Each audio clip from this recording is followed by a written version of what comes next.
What's up, everybody? It's AJ with eTrail.com. Today we're going to be checking out the Hollywood Rack's destination on our 2021 Jeep Grand Cherokee L. So it's going to be a 4-bike platform style bike rack.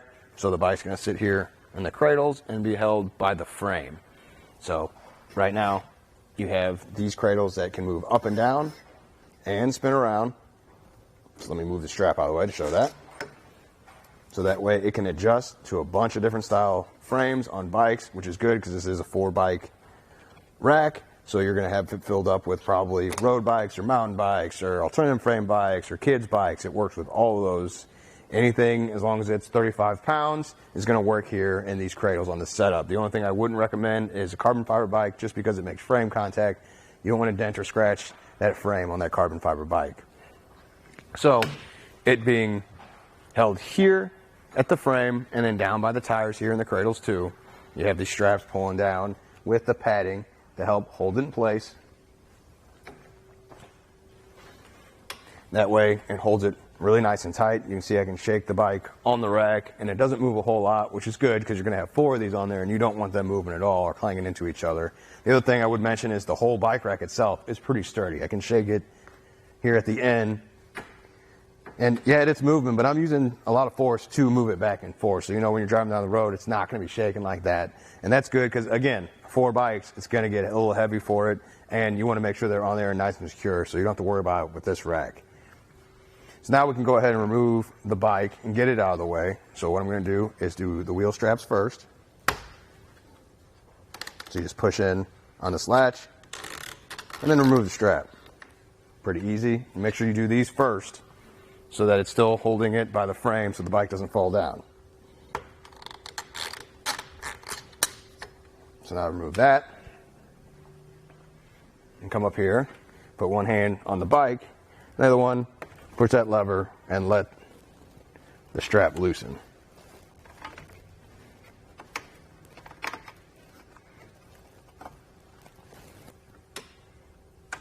There we go. Going to move it there, and now I can lift the bike off. Now, if this is in the way, you can also tilt this down, but I think we're going to be all right. Just lift it up and set it out of the way.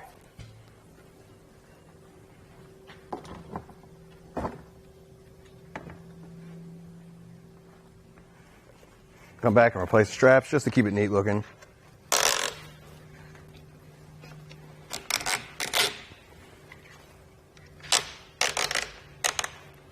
Okay, so now let's get some measurements. First up, we're going to see how close it is to our bumper, or Cherokee. Grand Cherokee, sorry. Looks like from the bumper, the closest point here, if I can see that right, it's going to be about 8 inches, so that's plenty of space in there. Don't have to worry about it moving. Like I said, it's really solid, so there's no movement this way. So it's not going to get any closer when you're going down the road, or you don't have to worry about it making contact at all. Then we'll see how far away it is from the vehicle.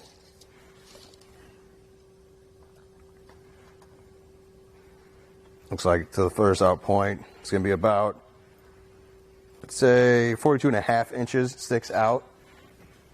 And then we'll do ground clearance, which really don't need to do because your hitch is pretty high up and the bike rack has a nice rise, but we're going to go and do it to the lowest point, which this one's shaped a little differently, so we're going to come back to the sides of the lowest point.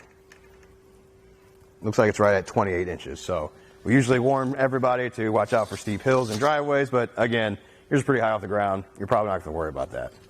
So it adding as much to the back of the vehicle, you can do something about that though. So you can tilt it up towards the vehicle. Let me put my tape measure to the side. So first off, we're going to pull down the center mast. You just turn this knob here, and this latch comes up. You can fold it either side. Either side's more for if you're moving the bike and you just kind of need to get it out of the way. You can do that real quick, but it rests down here, as long as you get the cradles in the right spot. There we go. And then this just stays there. And we'll just go ahead and tighten the knob a few turns just so it stays tight in there.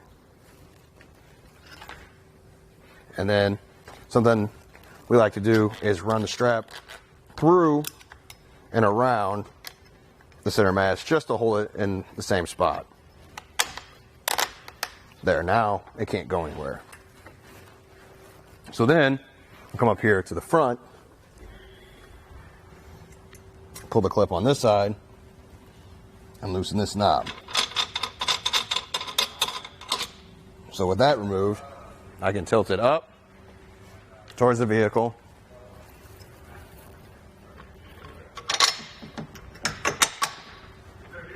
Put it in place, tighten that knob back down.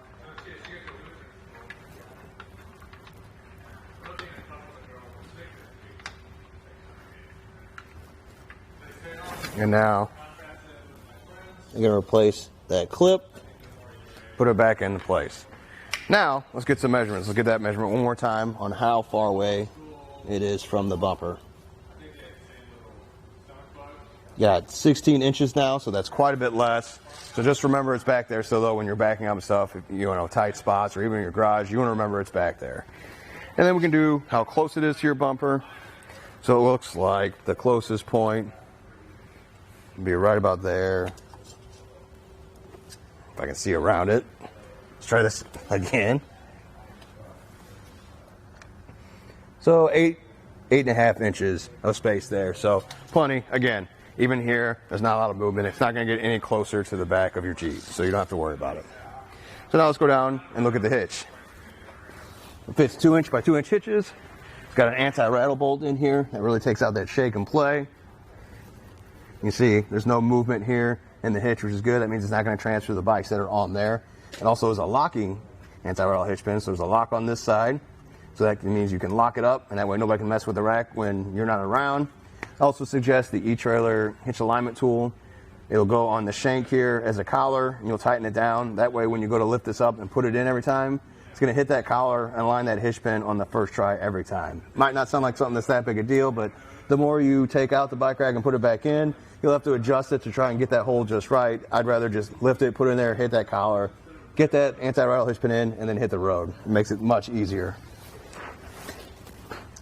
Well, I think that does it. Thanks for hanging out, and I hope this helped. Now we're going to go ahead and take it on our test course. First, we'll start with the slaloms. This is going to show the side-to-side action. It's kind of going to mimic the movements that you'll see whenever you're driving down the road normally.